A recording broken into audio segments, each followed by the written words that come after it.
buenos días, buenas tardes o buenas noches, porque no sé exactamente cuándo será reproducido esto. Les estoy hablando en el día de Bariloche.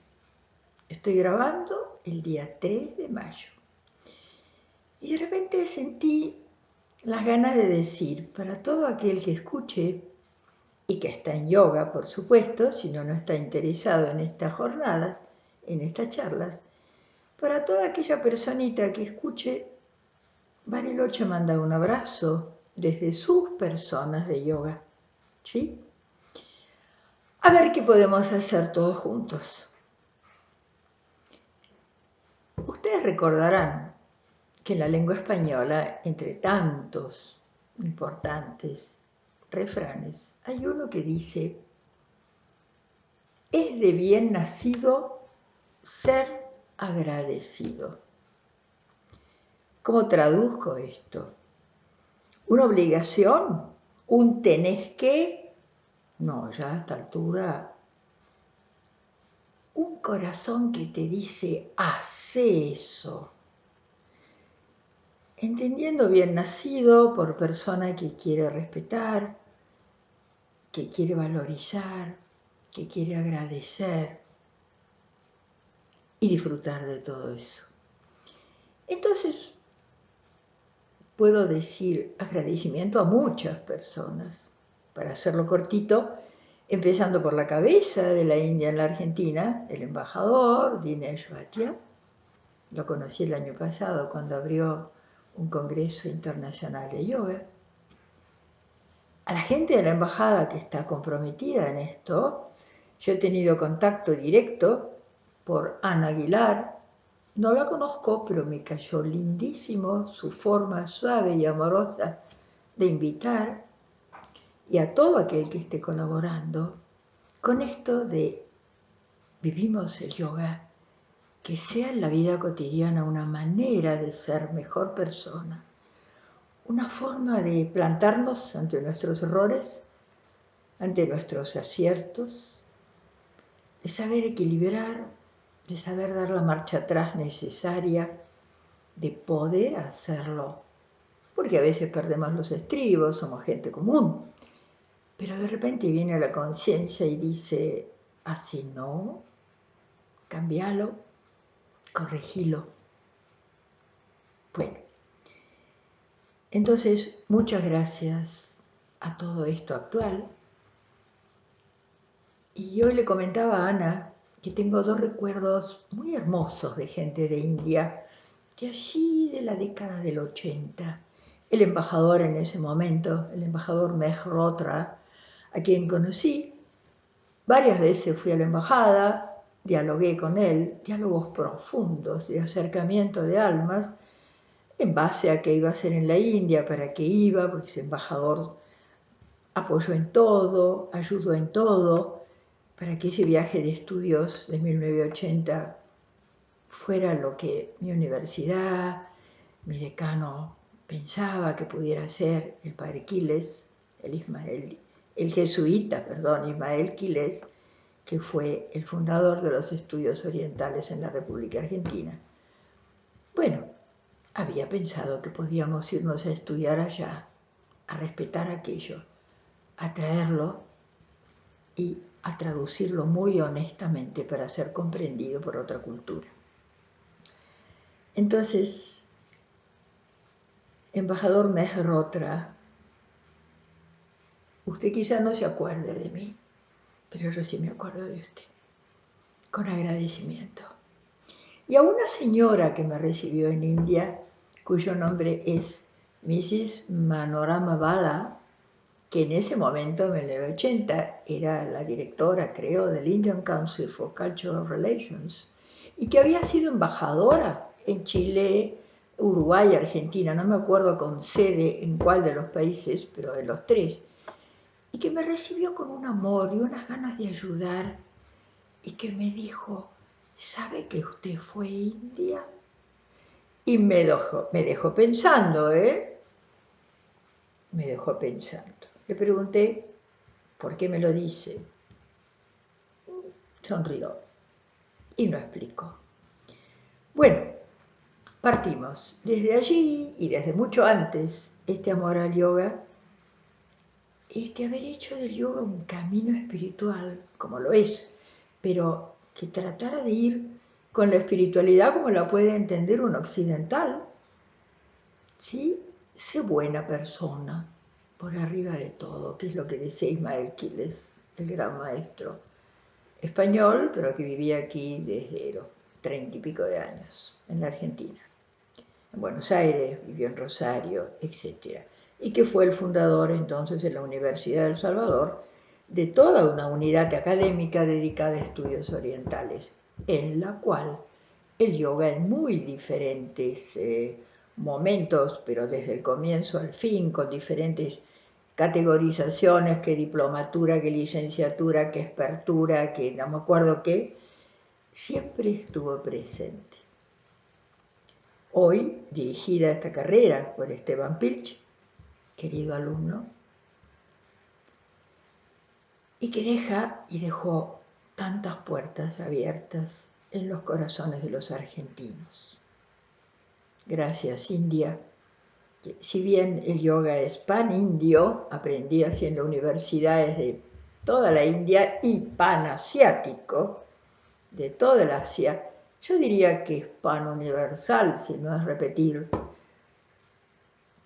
totalmente universal, porque esa actitud de acercamiento al misterio, esa actitud de amor a Dios, cómo podamos vivirlo, sentirlo, explicarlo, es la misma en todos los lugares del mundo.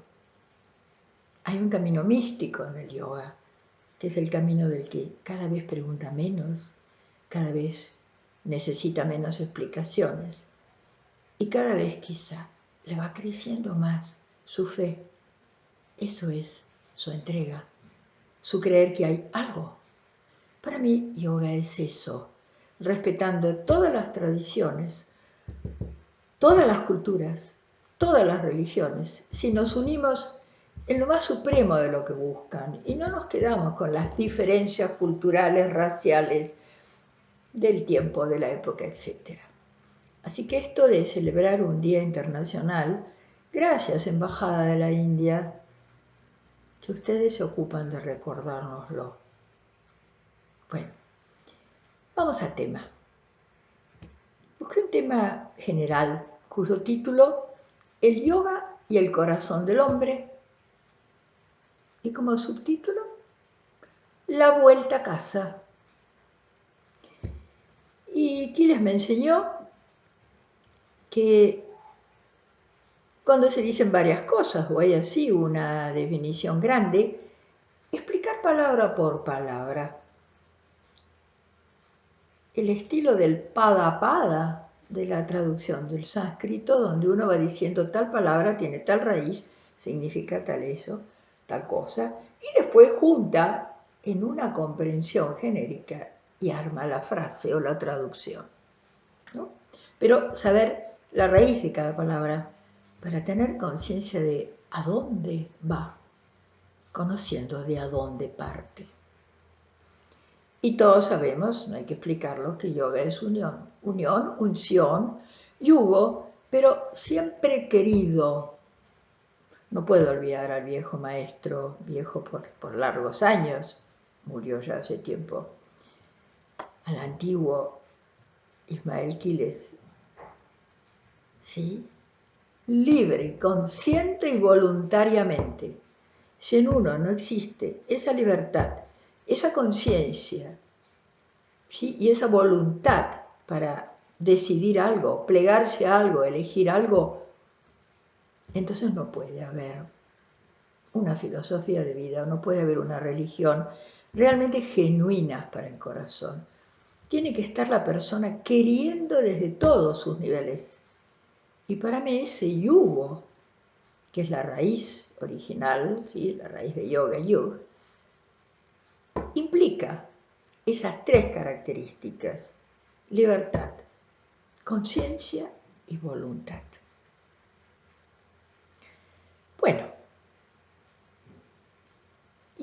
Entonces, en esta explicación pada, yoga, libre y consciente y voluntariamente, aceptar que uno quiere unirse al misterio supremo.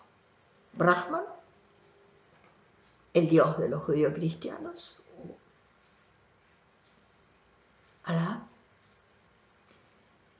Y las formas de la filosofía, lo uno sin segundo, la primera causa, el vacío de formas. Algo no es por la forma en que los hombres lo definimos. Algo es. Los hombres lo definimos con las formas que podemos utilizar para definir. Entonces, el yoga ya está claro. El corazón, ya sabemos que uno ama y a veces se enoja con el corazón, perdona y a veces pide perdón. Y es solo el órgano fisiológico el que hace tac, tac, tac, tac, tac, tac. O el corazón es un símbolo, la aguja, G-U-H-A, sánscrito. El corazón es la aguja, el sagrario, podríamos decir, donde está escondido, guardadito adentro nuestro, tuyo, tuyo, tuyo, tuyo, mío. Ese sentir a Dios. Hay tanto escrito sobre la aguja y desde dónde viene. Término y explicación upanishádica. El templo interno, la caverna interior, la caverna del corazón. Me refiero a ese corazón, el yoga y el corazón del hombre. El hombre, un ser con patitas, pelitos, orejas y esas cosas. Pero un ser que podemos entenderlo. Un núcleo y un envoltorio. El núcleo, Santo Tomás nos diría la esencia, el envoltorio, la existencia, el tiempo donde estás, lo que te abriga. ¿Cuánto nos habla el Samkhya con su Purusha Prakriti? El hombre es una esencia en una existencia. Dos realidades coetáneas que tienen que compartir en él toda su vida, que no dejan de ser realidad, pero son dos realidades en dos campos distintos. Uno es el campo sutil del alma, del espíritu, según utilicemos alma, pero bueno, si alma la hacemos sinónimo de espíritu. Y el otro, el de la existencia, el del tiempo. Entonces tenemos un ser del hombre, ¿desde cuándo hasta cuándo? Misterio. Y otro que tiene comienzo y fin, según lo veamos desde una cultura una sola vez, según lo veamos desde otras varias veces, pero que tiene comienzo y fin. Y entonces el ser del alma, ese ser sabio que viene desde siempre, que tiene que ver con el soplo de Dios. Bien, llegamos hasta ahí. Esperen que miro mi machete para no hablar de más ni de menos. Analizado yoga, analizado el corazón del hombre, analizado el hombre como esencia y existencia, con sus dos niveles de conciencia fundamentales, el que lo lleva a una eternidad y el que lo deja en las cosas cotidianas. Y cómo los trabaja, cómo los entrelaza. Eso es nuestro arte, ¿no? Vivir la esencia en la existencia, porque la existencia es real, fenoménicamente, a nivel de lo que sucede, de la cosa que pasa, es real. No vamos a decir que no va a ser real el elefante, aquel famoso, que el alumno había creído que no era real y se le venía el elefante arriba y el elefante lo revolvió con la trompa y el alumno terminó en un árbol, como diciéndole al maestro, pero no me habías dicho que todo era maya. ¿Sí? Maya tiene la comprensión de que es otro tipo de realidad, no la real del todo, la aparente, la temporal, pero mientras es temporal, está. Pero ¿cómo la toma tu conciencia esencial? ¿Como la realidad suprema o como la realidad temporal? Ahí ponemos el punto. Entonces la realidad espiritual es la esencial, la realidad temporal es la circunstancial, que hay que saber entrar y salir de ella y qué hacer con ella. Porque es realidad que un banco te dice, epa, fecha de vencimiento, si no tiene punitorios. No deja de ser real la vida, pero tiene esa otra realidad. Y el hombre es eso, es todo eso que tiene que saber manejar. La vuelta. Si volví, es que porque alguna vez fui. Si estoy regresando, es porque sé que vine. Entonces, hacerme cargo de volver, regresar a allí de donde vine. La vuelta a casa. ¿Qué nos dice la palabra casa? Hogar. Al fin llegué a casa después de un largo día. Cierta seguridad, cierta pertenencia. ¿Y de qué casa estamos hablando? De la casa que vos o yo, propia o alquilada, pero nuestra casita, grande o chica, temporal, existencial, o estamos hablando de nuestra casa esencial, que va a tener que ver entonces essere, en latín, esencia, con aquello que somos. ¿Qué es lo que somos? Podríamos decir, acá entra el ser. En la circunstancia temporal entra el acontecer.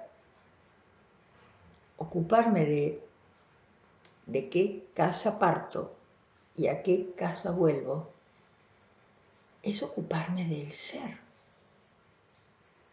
¿Podemos dialogar en esos términos? Y tenemos tinta y tinta de la filosofía, ríos de tinta, como se dice, acerca de todas las culturas y su intento de explicación, también acerca de las religiones y sus intentos de explicación. ¿De dónde venimos? ¿A dónde vamos? Pero lo importante no es lo que nos expliquen las diferentes culturas o tradiciones, es lo que uno sienta. Después va a adherir, va a preferir este tipo de explicación porque fue lo que aprendió de chico, porque fue lo que más sintió. Pero si uno no siente que está religado, no tiene sentido que explique con qué religación vive, porque si no está religado, entonces no está relegado. Entonces, esa religión en sentido amplio, lo más profundo de la religiosidad, darse cuenta que provenimos de un misterio y que a ese misterio volvemos y que la vida ha sido, o es, o será para el que todavía está sin nacer, el camino. Una vida, muchas vidas, importa tanto el sentido de la vida, el camino para volver a casa, para darse cuenta que somos esencia y existencia, pero que la existencia es lo que cubre a la esencia, que es el núcleo. Suelo decir, la existencia es el tapadito, la campera, acá que vivo en estos lugares de tanta nieve, frío, más campera que tapadito. Tapadito sería de mi ex Buenos Aires, ¿sí? Somos una gota de luz adentro de un tapadito o de una campera, de una forma. Y entonces uno dice, bueno, lo que tengo que ver es cómo me doy cuenta que soy una esencia que proviene de y que vuelve a. Y que eso no pasa por una explicación exterior. Eso pasa por una comprensión interior. Y ahí tiene que ver el yoga, con sus silencios, con su intento de yoga Cittavritti Nirodha. Paramos, apaciguamos, por lo menos apaciguamos, aunque no podamos dejar el silencio.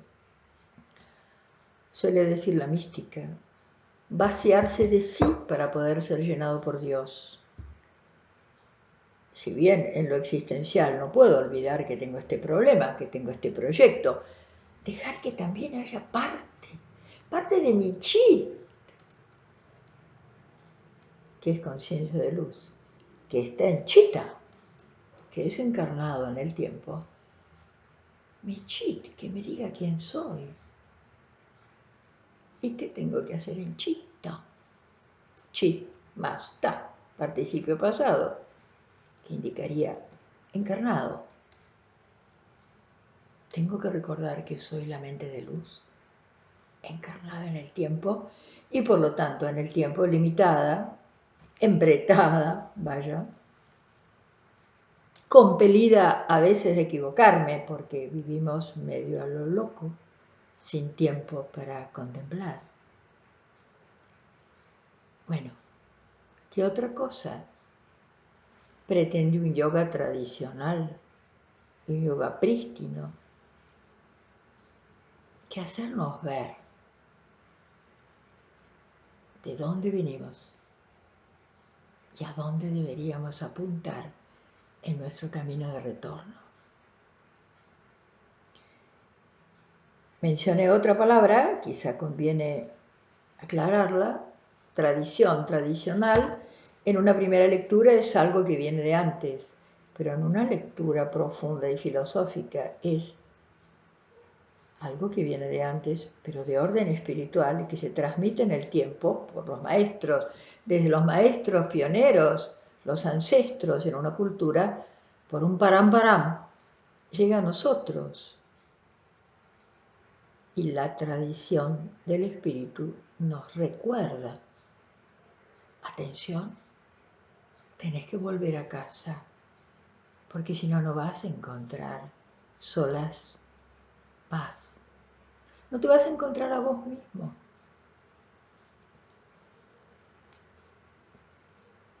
Siempre pienso que ninguna flor, ninguna planta, ninguna piedra, ningún animal reniega de su propia identidad.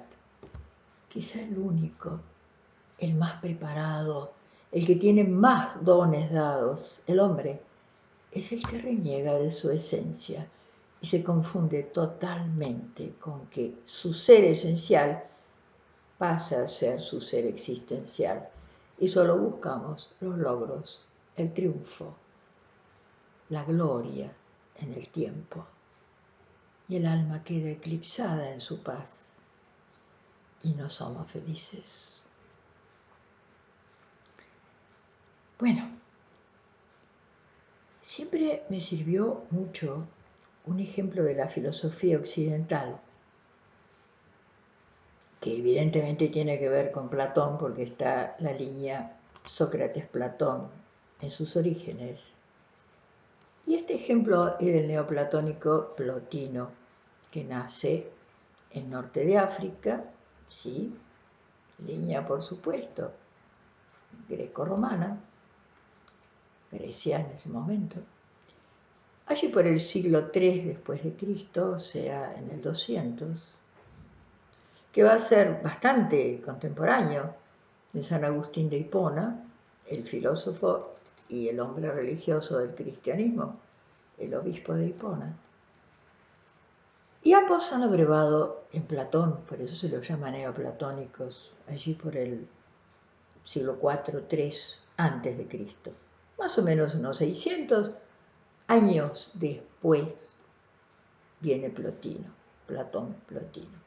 Platón había heredado toda su sabiduría de Sócrates, ¿no? Y pone un ejemplo muy claro, que todos lo pueden imaginar en este momento, que es el ejemplo del el modelo, el espejo y la imagen.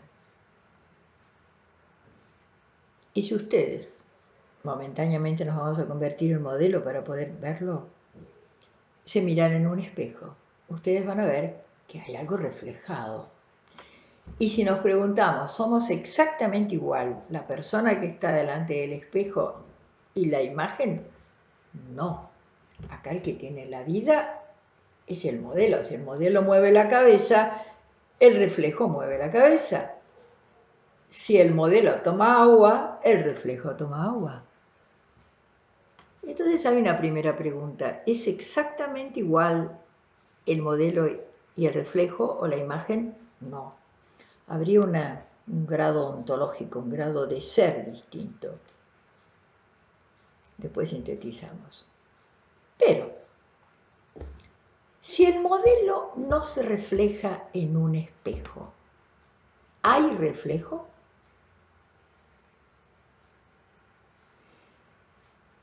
Si esta pantalla donde ustedes y yo nos estamos viendo tiene un cambio, el modelo se va.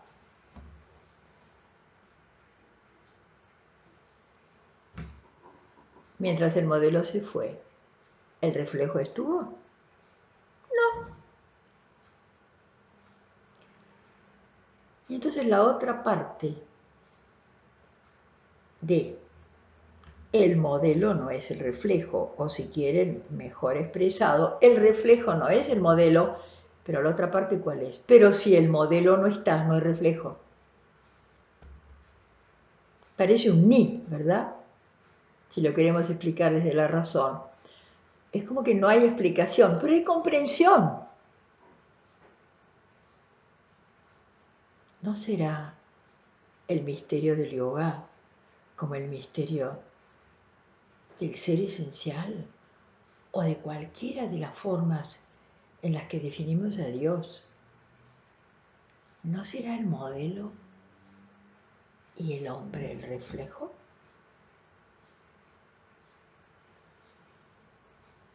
Sí y no a la vez, porque el hombre no es Dios en cuanto a su concreción existencial, pero si no estuviera Dios, el hombre no estaría. Yo creo que se entiende sin poder explicarlo así tan fácil como que esto es un vaso de agua y no, es este agua mineral con globitos, porque no ven, tiene globitos. De esa facilidad no es, pero el corazón lo entiende. El reflejo recibe la vida del modelo, pero si el modelo se va, no hay ser.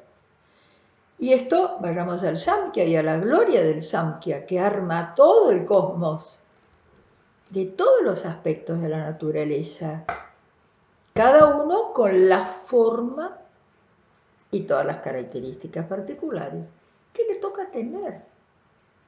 ¿O acaso el hombre es el único reflejo de Dios? Me pa' que no, ¿verdad?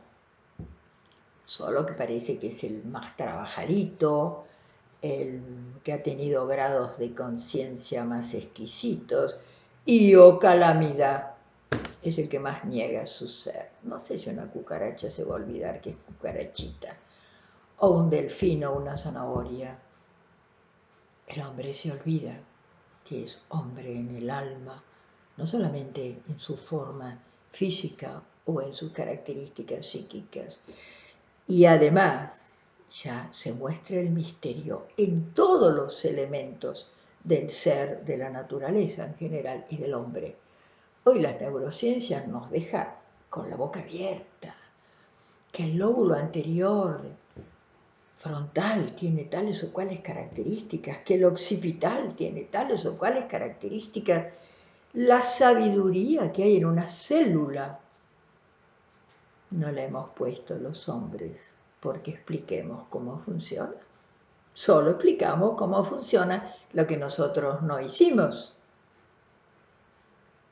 Y además lo explicamos porque entendimos las leyes, la relación. Y entendimos por una inteligencia que no nos pusimos nosotros. Yo no sé, chicos, si entramos a sentir así, si se puede negar que haya algo. Y en ese ensimismamiento, en esa quietud de la actitud profunda para sí, para adentro, en esa postura de tortuga, Kurmasana, del hombre que interioriza sus sentidos. Y en esa actitud de Adhyasana, del hombre que se para y acepta, se pone de pie, ¿no? Se yergue y acepta su ser esencial, la dicha y la responsabilidad que eso implica. ¿Es tan fácil olvidarlo eso? ¿Es tan fácil negarlo? Mi cabecita le dio 20 vueltas, como mujer de fe y como pichón de filósofo. Y hay algo, como dice Blas Pascal, hay razones que solo el corazón comprende. Y mi aguja, mi corazón me dicen sí. Por eso amo el yoga, porque desde todas sus formas, caminos, todos complementarios, todos que pueden tener uno u otro, Karmi Bhakti, Jnana, Hatha, Laya, Kundalini, Tantra, todos pueden tener su beta, su característica específica, y el hombre puede tener sus especiales dones para esta beta, pero van juntos, todos están relacionados con una energía de vida, y la energía de vida es vida. ¿Y de dónde sale la vida? Génesis, Rigveda 10:90. Los otros himnos de creación del Rigveda. Pero me quedo en el 10:90, que es el más conocido.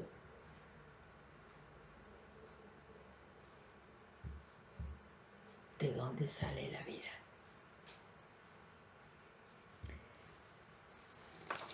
Si lo viéramos en Platón, tenemos la teoría de la participación. Siempre me gustó, ¿no? Como estudiante de filosofía occidental, valorizar lo que mi cultura tiene y tratar de comprender, evitando homologar las cosas en sus explicaciones y modos de comprensión desde la mente humana común. Preferí siempre la del místico, que me decía Aquiles: hija, el camino místico te va a llevar a comprender, entregando y preguntando menos. Y ese término que tanto valoriza Bhagavad Gita, que ya se ve desde los primeros capítulos, Chanya, la entrega, el sacrificio, el sagrado oficio de darse, de devolverse. La vuelta a casa sería devolver lo que se recibió, entregar los dones recibidos. ¿O no es un don recibido la vida que tenemos? ¿Y a dónde la llevamos? ¿Y para qué la usamos? ¿Y qué tenemos que hacer finalmente con ella? Trabajando ese final durante todo el tiempo del durante, que es el estar vivo. Y una y otra vez, si nos ponemos en postura renacentista, pero es el mismo objetivo una vida. ¿Y cuál será el misterio del purgatorio? ¿Importa tanto aclarar las formas de explicación? ¿O importa más abrir la aguja y entender con el corazón que de un misterio venimos y a un misterio volvemos? Y que el paso por la existencia o las múltiples existencias han servido para eso. Y que el místico lo comprendió, porque comprendió el misterio. Vio con los ojos cerrados, fue un real drastuj. Captó la Sruti y a través de la Smriti pudo recordar lo que ya tiene de acto de fe, de revelación, que lo tiene no porque haya estudiado una u otra religión o practicado una u otra religión. Tiene esa fe porque se preguntó qué era estar vivo y un día lo descubrió. ¿Vamos bien por ahí? El ratito que nos queda vamos a dedicarlo a textos. ¿Sí? Entonces, el hombre no es el modelo, pero si no hubiera modelo, no habría creación. Hombre, pajarito, rana, estrella. ¿Sí? ¿De dónde venimos? ¿A dónde vamos? Esencia y existencia comprendidos. Dharma como lo que debe ser, lo que es tuyo, lo que pertenece, lo que te corresponde, lo que es de tu esencia. Svadharma, lo tuyo. El Dharma universal es donde está tu Sva propio de ti. Svangasana, Svangasana, asana para ir adentro de sí. Un pratyahara profundo y noble. Un kurmasana con todo. Génesis del Antiguo Testamento. Dios hizo, separó las tinieblas de la luz, fue formando, uno dice en los distintos días, sabemos que son días sin tiempo, que son como capacidades de ser que se muestran, ¿verdad? Fue formando las cosas que conocemos hasta coronar la creación con el hombre. ¿Y después qué hizo?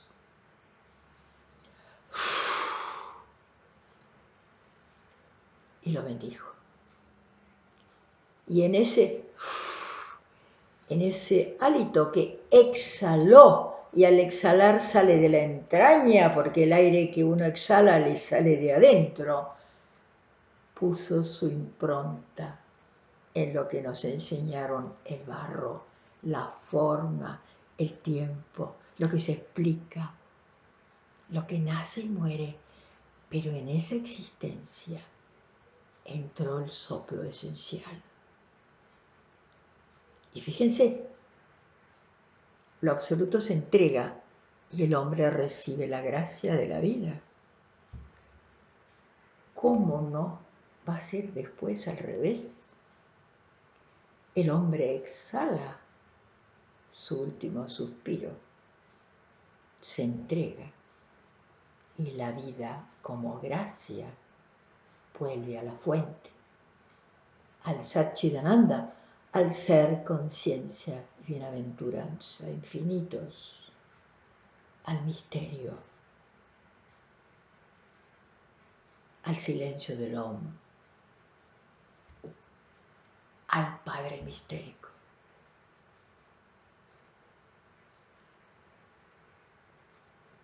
¿Qué sienten?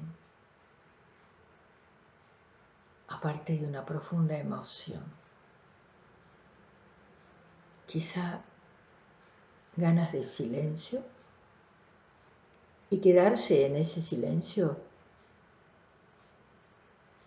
y decir Shanti, Shanti, Shanti Om, que a pesar de todo lo difícil pueda, a pesar de mis fracasos, mis amarguras, mis miedos, mis dudas, pueda encontrar tu ser vibrando en mí. ¿De qué paz me está hablando ese término? ¿Solo de no tener problemas? O como bien lo explica Radhakrishnan, de la paz esencial.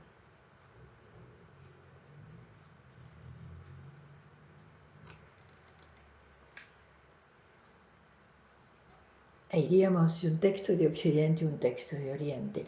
Y los he encontrado tan paralelos, tan profundamente idénticos en la esencia, que a veces me he quedado como abismada, leyendo y vibrando y sintiendo y habitando en mí un texto griego y habiendo entrado a la India, porque mi pregunta era, ¿por qué se va a salvar solo un tipo de hombre, el de tal cultura o el de tal religión? Dios es uno, y bien nos enseñó Jesús.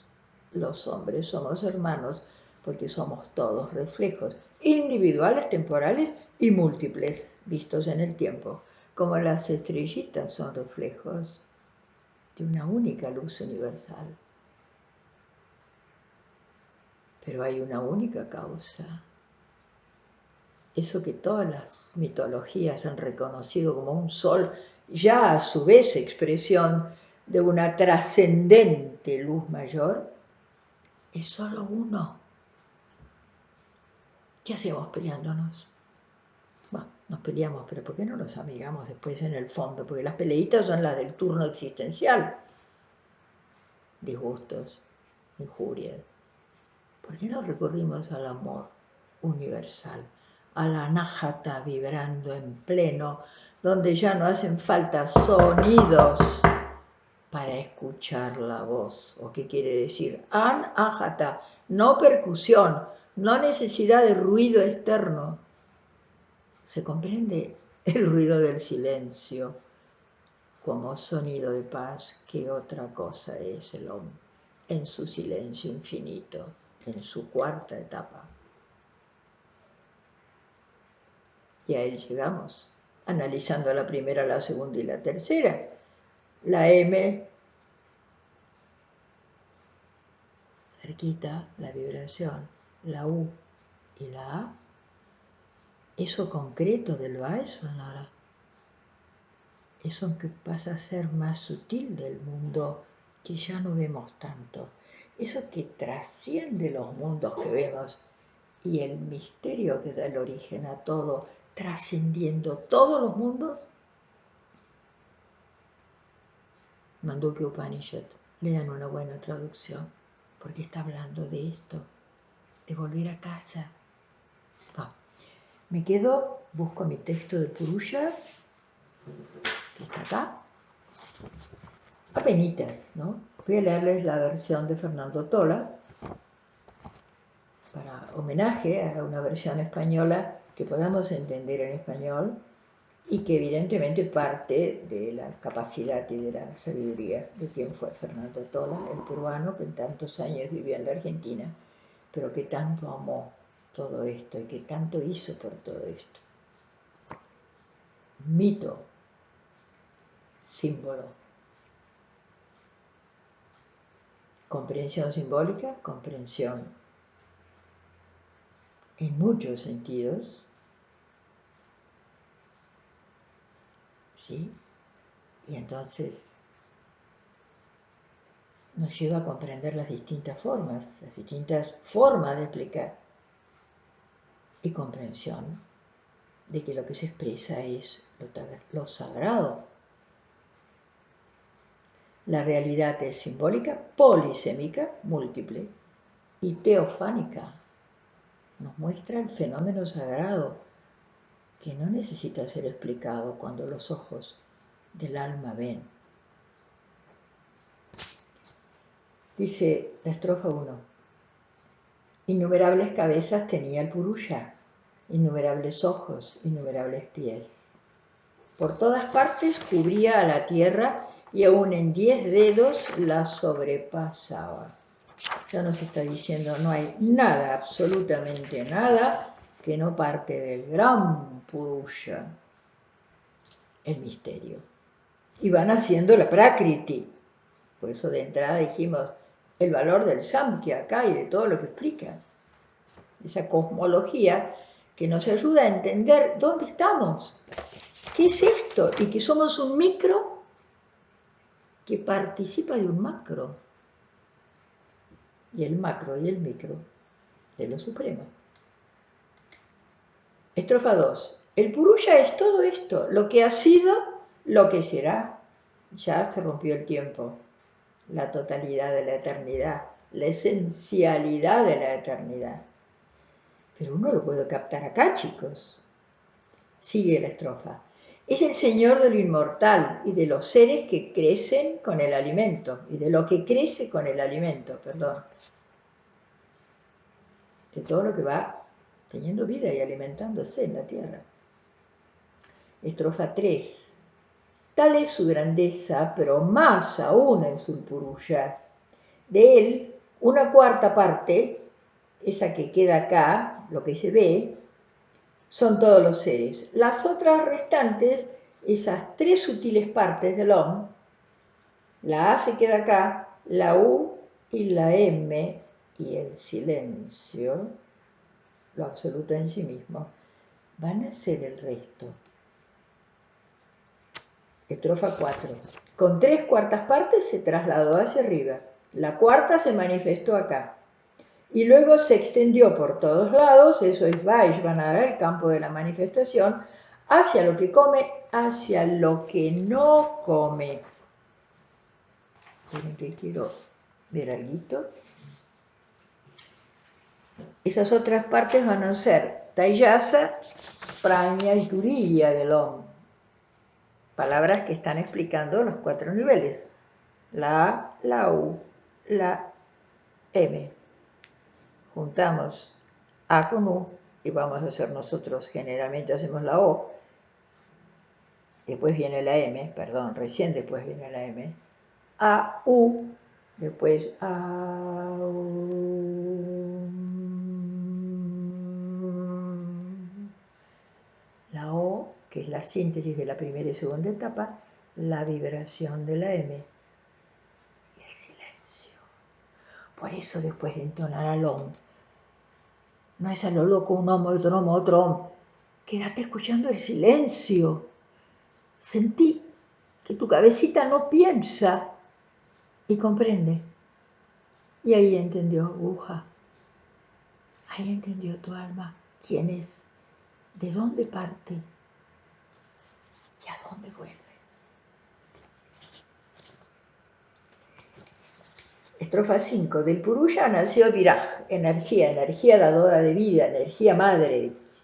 De Viraj nace el Purusha, o sea, de esa energía universal nacen las diferentes esencias, diferentes purushitas que están adentro de su prakriti. Esperen que me deje una línea acá abajo. No bien nació, sobrepasó a la tierra, por abajo o por arriba. Esa energía impregnó a todo. Y ahora venimos nosotros con el sentido de Jnana. Jnana fue lo que se formó y va a ser lo que nosotros tenemos que formar para volver. Se dio lo absoluto, se entregó, murió para dar vida. Y ahora nosotros damos vida para volver a la fuente. Estrofa 6. Al ofrecer los dioses el sacrificio, con el Purusha como ofrenda, la primavera fue la grasa, el verano la leña, el otoño la oración, y luego va a seguir hasta su estrofa 16, si no me equivoco, que creo que sí, 16 tiene el Purusha Yukta, dando muy diferentes puntos para comprender. Faltan apenas unos minutos para completar los 55 que nos pidieron. Y a ver, hay otro himno, el 10.129, que menciona aquello que no necesita aliento de nada, también alentó y dio vida. La síntesis de Rigveda 10.129, mucho más metafísico si quieren que el 10.90.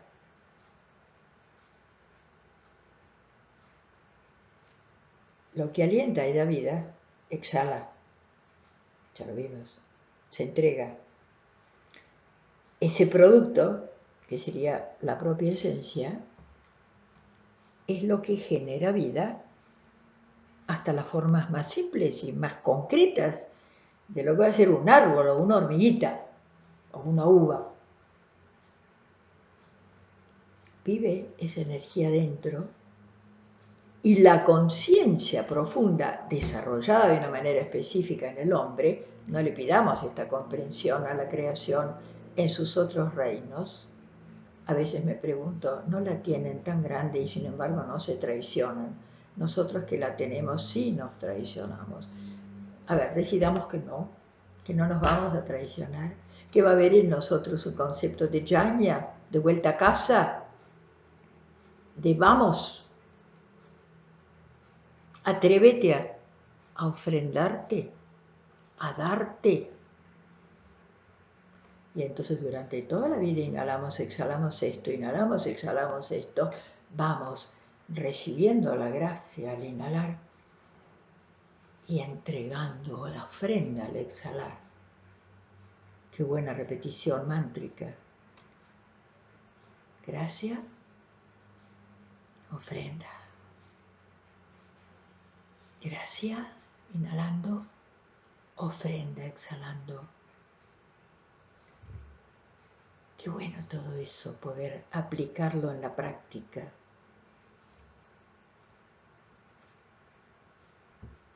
Chicos,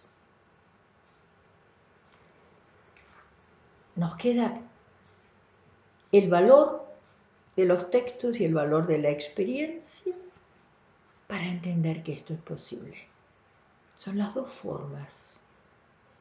Los textos y el paramparam, la sabiduría que viene de los ancestros, de los rishis en el caso de la India, de los grandes sabios, y que nosotros vamos a encarnar tradicionalmente, seguir, y nosotros, pequeños y humildes, pasamos a otros, pero seguimos pasándoles a otros todo esto.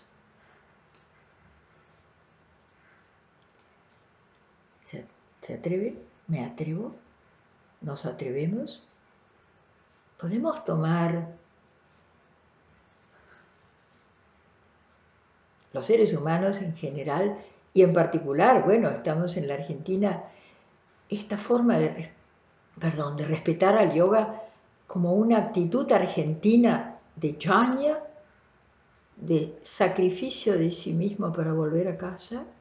Podemos devolverle a India y a nuestra cultura también a través de su filosofía y a través de sus religiones esta comprensión del alma. ¿Nos atrevemos? ¿Podemos hacer un voto? No nos estamos viendo, yo no los veo a ustedes, me hubiera gustado. Ustedes por ahí sí me van a ver a mí, pero no estamos juntos en principio en lo externo, en las formas del Vajrayana. Pero díganme, ¿no podemos estar juntos aquí? En este Namaste, mi ser reconoce a tu ser. En este Shanti Om, encontremos la paz en la vuelta a casa. Propuesta de trabajo. Nos quedamos el resto de los, ya ni siquiera 2 minutos, minutito que nos falta, respirando juntos, recibiendo juntos la gracia y entregando juntos la vida. ¿Se atreven a cerrar sus ojos e intentar 1 minuto?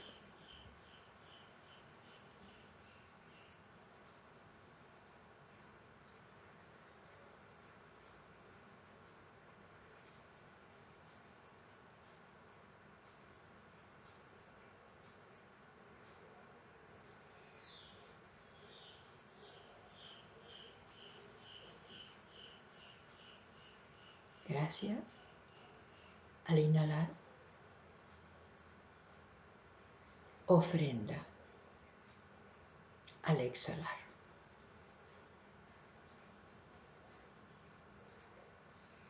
Vamos cerrando para no sobrepasar los minutos pedidos, pero nos quedamos unidos. Compromiso con una anciana que podría ser un poco la viejita de la tribu del yoga en la Argentina, o una de las viejitas, no la viejita, pero yo ya soy viejita. Adiós, chicos.